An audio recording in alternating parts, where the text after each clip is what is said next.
Hi guys, Kevin Farrell here, head coach at Full Body Workhouse Roscommon and online coach at Complex Fitness. Roscommon Sports Partnership are here to keep the people of Roscommon active, and we are on episode 2 of our series, Work Desk to Workout. So last week, we're going to go over a workout today.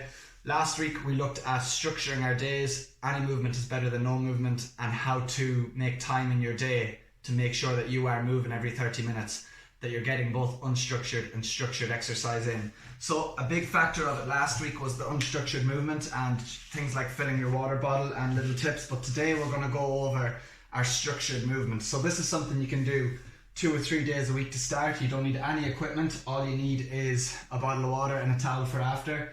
It's not high intensity, it's just again about getting moving and making sure that we're moving everything in our body. So the first one is a child's pose. We have part A, part B, part C. Part A 2 rounds, part B 3 rounds, part C 2 rounds, so nice and short. The first one in part A, we are looking at 4 different mobility movements and we're going for time and reps. So the first one is a child's pose.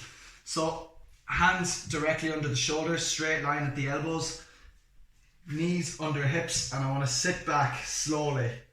Now if I can only go as far as here, I hold it. I don't go to a point of pain, I just go to a point of tension. So if you're able to sit back fully onto your calves, all the better. From here, I want you to reach forward until you feel that stretch and head toward the ground. And we're going to hold for 5. And as soon as you have your 5 to 10 seconds done, we're up and we're into Superman reaches. From here, it's left hand, right leg. And the goal here is to try have a straight line from fingertip to our toe on the far side. So it's a contralateral movement, meaning opposite hand, opposite leg. And again, we're going for 10, so that's 2. So we're going 5 on each side. As soon as we have 5 on each side done, we're moving into the world's greatest stretch. So this is where we kick our leg up in front. So everything here has to be stacked, meaning there should be straight lines very visible. So heel under knee, knee in line with hip, shoulder over hip, and that's a stacked position. From here then, our hands come inside the foot. So if my right foot is up, my right hand is inside it. Then from here, I'm going to follow my eyes, my hands up my eyes, and I'm coming up against the knee and around. Then I'm going to keep my eyes on my hand, reach through the gap. Breathing nice and slow. And we're going for 10. As soon as we have 10 done, same again, get that stacked position, hands in, follow the hand with the eyes, and reaching for 10. As soon as you have 10 done, we're into what are called wind wipers. So, a few little things to go over here. Heels right in, hands out to the side, pin your shoulders to the ground, palms facing up. We're bringing our knees down to the ground on the left, and then down on the right. Now, something to be aware of here, you're trying to keep your shoulders pinned to the ground. So if I come down to the right and my left shoulder comes up, I'm gone too far. Pin that to the ground. If you can't get your knee to the ground, that's okay. Come down as far as your shoulders allow a hold and swap over to the other side. Nice and slow and controlled. As soon as we have 10 done, 5 on each side, we repeat that once more. We're going for 2 rounds in total, and then we move on to part B. So part B, 3 rounds, we're going into bear crawls first. So starting with the most difficult, stacked position, hands under shoulders, knees under hips, and our knees come off the ground an inch or 2. From here, left hand, right leg, 10 steps. So I want you to go 5 steps forward, 5 steps back. You see my right hand and left leg, left hand and right leg move at once. So it's a contralateral movement. Important thing here is that we're keeping our lumbar spine straight. So what I don't want to see is a big wave in here. So I want to see small steps that if you were to place or hypothetically place a glass of water on your lower back, it would not fall. So again, keeping that as still as you possibly could. As soon as we have 10 reps done, we're into 10 glute bridges. So onto our backs, 2 heels in, driving from the heels, hips up. Goal is to get the hips in line with the shoulder and the knee, back down slowly, shooting up again. When we come up, let's squeeze the glutes down slowly, and the last cue here I'm going to say is drive the knees out. So 3 things. First, push from heels. Second, drive the knees out. Third, squeeze the glutes when we get it up in line. As soon as we have 10 done, we're into 10 dead bugs. So again, what we call this is a stacked position. Straight lines, hands above shoulder, knee above hip. Again, we're going for a quadrilateral, so it's like an upside down bear crawl. Left hand, right leg. Nice and slow. Lock them back in, then move the other. So the way this is often done wrong is people move in one motion. One does not move until the other returns home. So we're coming up, nice and slow, and that's 2. We're going for 10.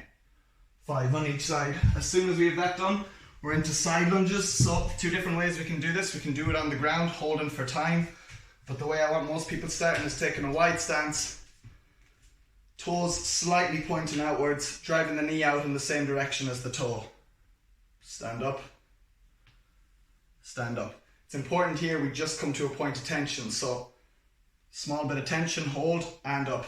Next thing I want you to think about is your backs here. So even though I can go down further, my back is a limiting factor. So what I don't want to do is arch that lower back and come down just for the sake of getting deeper. I want to come down enough that my back can maintain that neutral spine there, that lumbar is not moving. If I go any further, which I can, I sacrifice my back. So I want to keep everything straight there. Then we're going for 10 inchworms. Feet hip width apart, or hip width apart. If you can't touch the ground there, go a little bit wider until you can touch the ground.